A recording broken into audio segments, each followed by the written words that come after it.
كلمات الله تامة من غضبه وعقابه ومن شر عباده ومن همزات الشياطين وأن يحضرون. إن الحمد لله نحمده ونستهديه ونعوذ بالله من شرور أنفسنا ومن سيئات أعمالنا. من يهده الله فلا مضل له ومن يضلل فلا هادي له، وأشهد أن لا إله إلا الله وحده لا شريك له، وأشهد أن محمدا عبده ورسوله صلوات الله وسلامه عليه وعلى آله وصحبه ومن تبعهم بإحسان إلى يوم الدين. Chers frères et sœurs en islam, qu'Allah subhanahu wa ta'ala nous pardonne nos péchés. Mourir avec cette foi.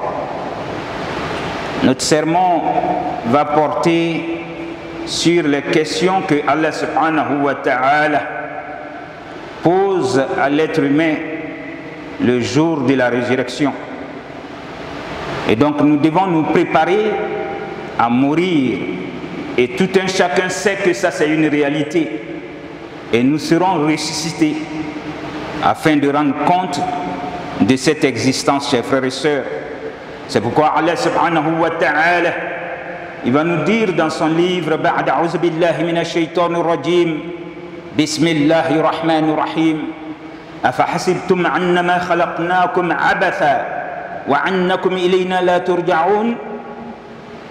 Dieu dit, vous pensez que nous vous avons créé vainement et que vous n'allez pas retourner à nous? Subhanallah. Pour dire que l'être humain doit savoir que sa venue dans cette vie de dunya n'a pas été faite pour, c'est-à-dire vainement. Ça a été fait pour une raison. Et Dieu nous l'a expliqué en nous disant وَمَا خَلَقْتُ الْجِنَّ وَالْإِنسَ إِلَّا لِيَعْبُدُونَ. Je n'ai créé les génies et les humains qu'afin qu'ils m'adorent. Nous avons été créés pour adorer Allah subhanahu wa ta'ala. Alors, quand on a fini avec cette vie de dunya, on doit retourner pour aller rendre compte de ce que nous avons fait ici, chers frères et sœurs. Et donc ce retour, qu'Allah subhanahu wa ta'ala le rende facile pour nous, chers frères et sœurs. Alors le prophète sallallahu alayhi wa sallam, il va dire dans un hadith, Allah, il va laisser le prophète nous donner cette information qui est capitale. Il dit La tazulu qadama abdin yawm al-qiyamah hatta yus'al an arba. L'être humain ne fera pas un pas, ne bougera pas pour aller soit au paradis ou en enfer. Il faut qu'il rende compte de 4 choses. On va lui poser 4 questions. Alors il doit répondre à ces questions-là, chers frères et sœurs. 4 questions. Alors le prophète va dire An umrihi fima afnahu. On va poser la question sur ta vie.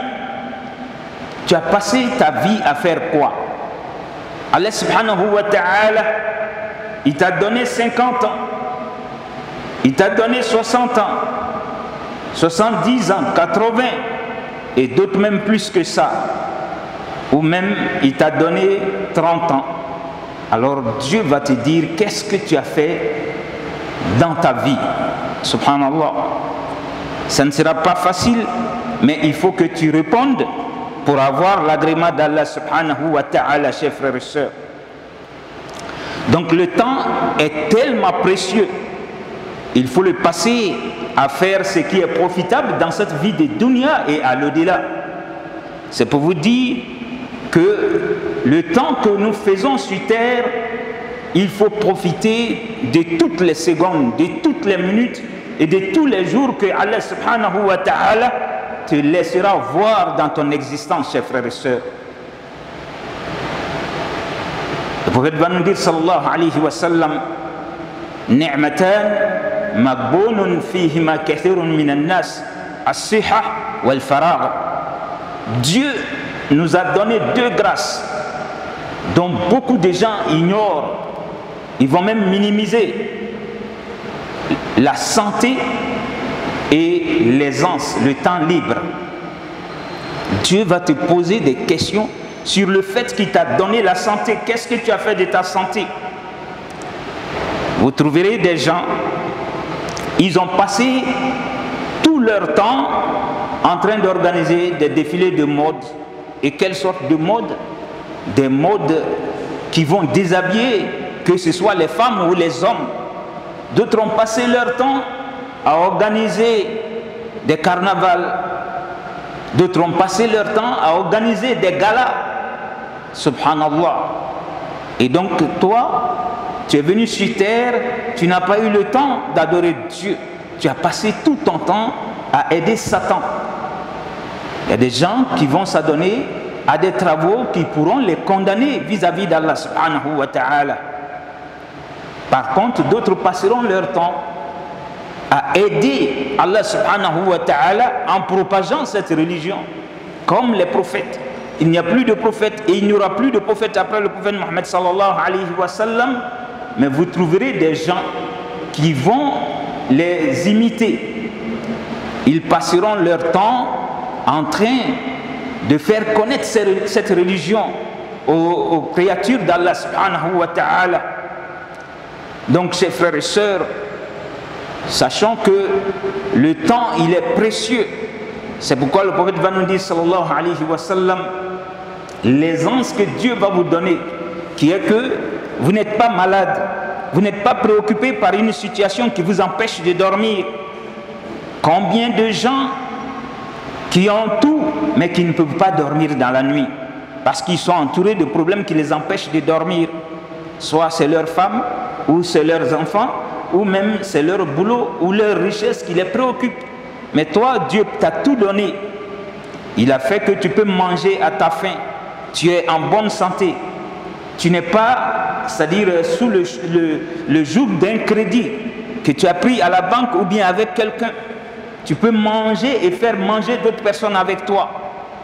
Alors, si c'est ton cas, tu as passé toute l'année comme ça, est-ce que tu t'es rappelé un peu et dire Seigneur merci? Donc, ceux qui sont intelligents, à la fin d'une année, eux, ils pourront dire quand même Seigneur merci de m'avoir laissé en bonne santé. Combien de gens qui ont été alités toute l'année ou qui sont restés chez eux, ils n'ont pas pu travailler. Mais toi, tu n'es jamais entré dans un hôpital, tu n'as pas été alité dans ta maison. Alors tu dois pouvoir dire Alhamdulillahi Rabbil Alamin et faire tes prières à l'heure. Dieu te demande de jeûner. Quand c'est le Ramadan, tu jeûnes. Dieu t'a donné un peu d'argent. Alors si ça atteint le taux de la zakat, tu regardes parce que c'est en toi et Dieu, tu fais ta zakat. Et donc, il dit d'aller faire le pèlerinage. Si tu as les moyens, tu vas t'en acquitter. Et tu lui demandes même son assistance pour que tu vives comme Dieu l'aime. Et que tu ne suives pas ta passion. Parce que cette vie de dunya n'est faite que de jouissance. Comme Dieu nous le dit. Cette vie de dunya est une vie qui va amener l'être humain à penser que ça ne va jamais finir. Donc que ce ne soit pas le cas pour nous, chers frères et sœurs. Donc Allah subhanahu wa ta'ala, il laisse le prophète continuer et il va nous dire wa an jasadihi fima ablah. Dieu va te poser des questions sur ton corps, la vigueur qu'il t'a donnée au moment où tu étais jeune, depuis tes 25 ans jusqu'à ce que tu atteignes un certain âge. Qu'est-ce que tu as fait de ton corps? Subhanallah. Qu'est-ce que tu as fait de la vigueur de ta jeunesse? Donc ceux qui sont guidés par Allah subhanahu wa ta'ala, ils prendront cette jeunesse-là pour essayer de manger à la sueur de leur front. Ils vont sortir pour aller travailler. Et quand le musulman sait le faire, alors ton travail devient un acte d'adoration d'Allah subhanahu wa ta'ala. Parce que tu ne veux pas dépendre de quelqu'un. Alors tu t'en vas travailler. Même si c'est aller chercher du fagot pour venir vendre, afin que tu manges à la sueur de ton front, tu préfères le faire que de tendre la main aux gens. Ou bien passer de mosquée en mosquée pour dire oui, j'ai tel problème. Même si ça a été résolu dans la première mosquée, on prend plaisir maintenant, on continue de le faire comme d'autres le font. J'ai une ordonnance ici, je passe dans 10 mosquées. Alors l'ordonnance coûtant 10 000, 10 mosquées déjà, il a presque 100 000. Il prend plaisir, il se dit, il faut changer de quartier, subhanallah. Donc toi, tu as passé ton temps en train de le faire. Tu n'as pas profité de la santé que Dieu t'a donnée. Donc dans ta jeunesse, fais tout pour ne pas que ta jeunesse soit une jeunesse vile, sans importance. Parce que Allah subhanahu wa ta'ala, il va te poser des questions sur cette santé. Et donc combien de jeunes aujourd'hui qui vont s'adonner à l'aide de Satan, en s'adonnant à des choses qui vont les condamner le jour de la résurrection. Il y en a tellement, chers frères et sœurs, tellement. On s'en va s'adonner à des jeux, on prend le temps de s'asseoir, on regarde les applications, que ce soit Facebook, que ce soit autre. On prend tout son temps en train de rire pour des choses qui n'ont pas d'importance. Et tu prends ton temps et tu ne profites pas du temps. Alors que le prophète nous dit, sallallahu alayhi wa sallam, le fait de dire simplement La ilaha illallah, wallahu akbar, wa la hawla wa la quwwata illa billah. Celui qui peut le dire une seule fois avec foi, Allah subhanahu wa ta'ala expie tous tes péchés précédents. Au lieu de prendre le temps pour regarder des choses qui n'ont pas d'importance le jour de la résurrection, tu peux être assis, les gens te voient très calme, mais c'est ce que tu es en train de répéter, que ce soit dans ton bureau, que ce soit dans ta voiture, chez toi à la maison ou dans une mosquée. Alors donne-toi l'opportunité d'avoir beaucoup de zikr dans ta balance le jour de la résurrection. Le prophète va nous dire, si tu peux dire Subhanallah wa bihamdihi, Subhanallah al-azim, kalimatani khafifatani ala al-lisan, mahbubatani ila rahman, thaqilatan fil mizan.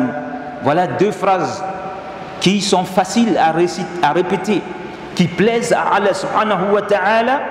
Et le jour de la résurrection, quand on va les mettre à la balance, ces deux phrases-là pèsent lourdes à la balance. Le bon croyant passe son temps en train d'invoquer Dieu, en train de lire la parole qui va intercéder pour lui, qui est le Coran, en train de faire ses prières, en train de travailler, au lieu de le passer en train de faire rire les gens pour des choses qui n'ont pas d'importance. Parce que tout ce que tu vas raconter en tant qu'humoriste, et si ce n'est pas fondé, le jour de la résurrection, tu dois rendre compte de tout ce que tu as dit. C'est Dieu qui nous le dit. Combien de fois on s'est assis dans des grains, dans des lieux pour causer, et tout ce qu'on dit c'est pour faire rire alors que ça ne s'est pas passé. C'est des imaginations. On peut les minimiser.